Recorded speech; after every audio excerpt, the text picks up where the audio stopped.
This is Democracy Now!, democracynow.org. I'm Amy Goodman with Juan Gonzalez. Prosecutors are expected to file charges today in the murder case of conservative activist Charlie Kirk, who was fatally shot last week during a campus event at Utah Valley University. The alleged shooter, 22-year-old Tyler Robinson of Utah, is currently in custody and may be facing the death penalty. He'll be arraigned today. Charlie Kirk was a well-known figure in the MAGA movement, a close ally of President Trump. Through his organization, Turning Points USA, he's credited with mobilizing young conservative voters, expanding Republican turnout in 2024. He also reached a wide audience with his podcast, The Charlie Kirk Show. Kirk strongly identified as a Christian and didn't believe in the separation of church and state. This is Kirk speaking in 2022. Of course, we should have church and state mixed together. Our founding fathers believed in that. We can go through the details of that. They established literally a church in Congress. While the motives for the murder are not known at this time, President Trump and his allies are accusing the political left of fomenting violence. President Trump was questioned about this by a reporter at the White House yesterday. Given the killing of Melissa Hortman, the attack on Paul Pelosi, the attack on Gabby Giffords, the attack on the Pennsylvania governor's mansion, why make the case that violence is only on one side? It seems to be taking... I didn't say it's on one side, but I say the radical left causes tremendous violence, and they seem to do it in a bigger way. But the radical left really has caused a lot of problems for this country. I really think they hate our country. Last year, a unit of the Department of Justice published a major study on domestic terrorism. It found, quote, since 1990, far-right extremists have committed far more ideologically motivated homicides than far-left or radical Islamist extremists, unquote. The DOJ removed the study after the Charlie Kirk killing. For more, we're joined by Bishop William Barber, president of Repairers of the Breach and founding director of the Center for Public Theology and Public Policy at Yale Divinity School, also national co-chair of the Poor People's Campaign and leader of the Moral Mondays movement, co-author of the book White Poverty, How Exposing Myths About Race and Class Can Reconstruct American Democracy. Joining us from Raleigh, North Carolina. Welcome to Democracy Now! Your response to the assassination of Charlie Kirk, Bishop Barber. I paused for a minute, Amy, because of the last statement that you made where you said that they removed the study where the facts did not line up with the narrative that the president, Stephen Miller, and others were seeking to put out. And I just had to, I'll come back to that, but I just had to stop for a moment. I want people to hear that who are listening in. You know, this past week, there was a brutal on-camera assassination of brother Charlie Kirk, and we must all despise it. As one, I've known what it means to live with people who send you threats and want to see your demise. And because we're human beings, we should despise violence against any other human being. We should despise that it left him dead, his wife broken, heartbroken, without a husband, his children without a father. And all of us should be bothered. All of us should denounce political violence and pray for the family and stand against this viciousness and violence, murder. We've had too much. Just yesterday, we had a Moral Monday on September 15th, remembering that after the March on Washington, 17 days after, 4 girls were blown up in a church in Birmingham, what they call Birmingham at that time, with a white supremacist trying to stop the civil rights movement. And Dr. King said at that time, he raised the issue of not just who killed her, but what killed her. And so we should all be deeply moved, deeply bothered. But here's the other side, Amy, and to your audience. If you didn't get bothered by political death until the other day, this must be challenged too. The prophets in the Bible and even in Jesus in the New Testament, they talk about our trouble in nations is rooted in political violence. So if you're bothered by what happened last week, you can't be quiet and not cry out against what happened to some politicians earlier this year in Minnesota.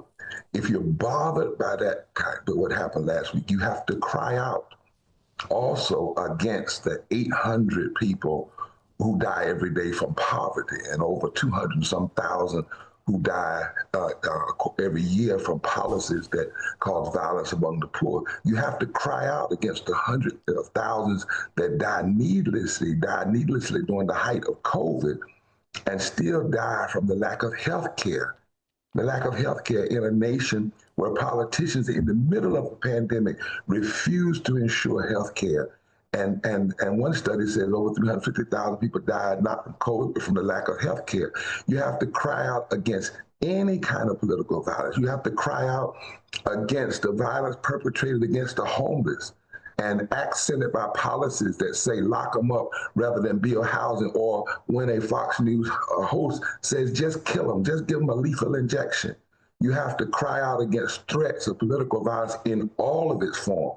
The president saying I can stand in the middle of Fifth Avenue and shoot someone and I wouldn't lose any followers. You have to stand against the violence we see happening in Gaza and the Congo and Yemen.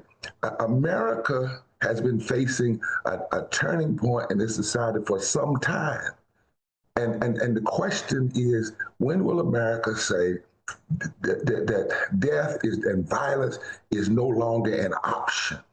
Not just that happened, as terrible as it was. We have to have a real serious moral debate about political violence in this nation.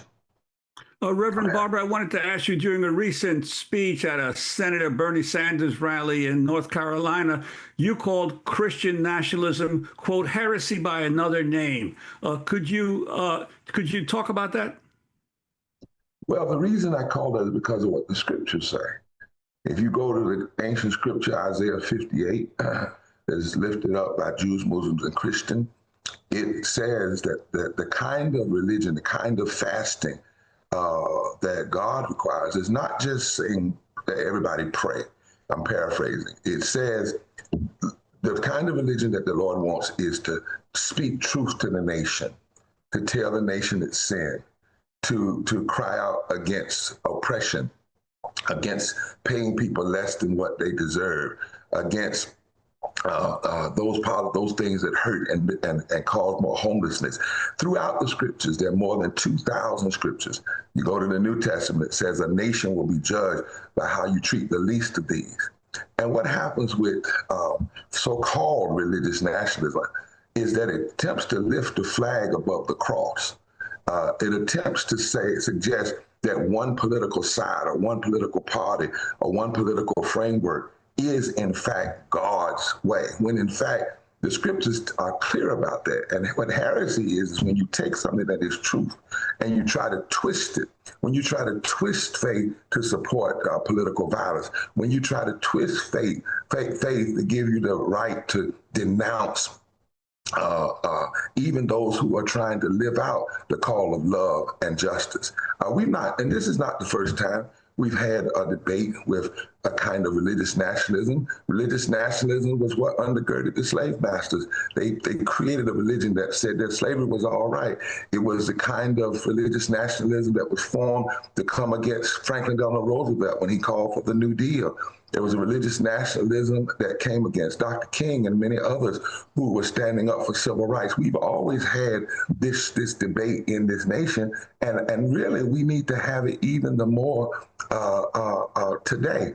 Because on the one hand, you cannot claim that you believe in a God and a Christ of love and justice and mercy and grace and truth, and then you push policies that prey, P-R-E-Y, on the very persons and the very communities that the scriptures, that the example of Jesus and the prophet tells us we should not only pray for, P-R-A-Y for, but we should also be lifting up and helping up and protecting. On Monday, Vice President J.D. Vance hosted the Charlie Kirk show and interviewed Stephen Miller, the Deputy Chief of Staff for Policy at the White House. Vance asked Miller to elaborate on how the administration would be working to prevent what he called the, quote, festering violence that you see on the far left, in reference to the assassination of Kirk. We are going to channel all of the anger that we have over the organized campaign that led to this assassination to uproot and dismantle these terrorist networks. So let me explain a little bit what that means. So, you have 30 seconds, so be quick, Stephen. The organized doxing campaigns, the organized riots, the organized street violence, the organized campaigns of dehumanization, vilification, posting people's addresses, combining that with messaging that's designed to trigger and incite violence, and the actual organized cells that carry out and facilitate the violence, it is a vast domestic terror movement. And with God as my witness, we are going to use every resource we have at the Department of Justice, Homeland Security, and throughout this government to identify, disrupt, dismantle, and destroy these networks and make America safe again for the American people. It will happen, and we will do it in Charlie's name. So that was Stephen Miller talking to J.D. Vance, who was hosting Charlie Kirk's daily podcast because Kirk was assassinated. We just have 30 seconds, Bishop Barber. But as they talk about the left as terrorists and taking down the network in Charlie's name, can you respond? Three things real quickly. First of all, when people of faith or Christian, we're supposed to do things in Jesus' name, not in somebody's name.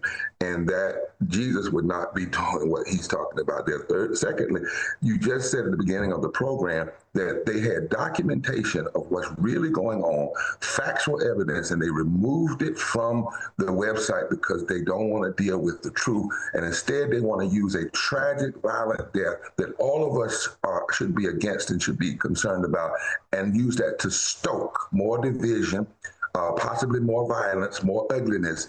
And that is wrong. It is undemocratic. It is unjust.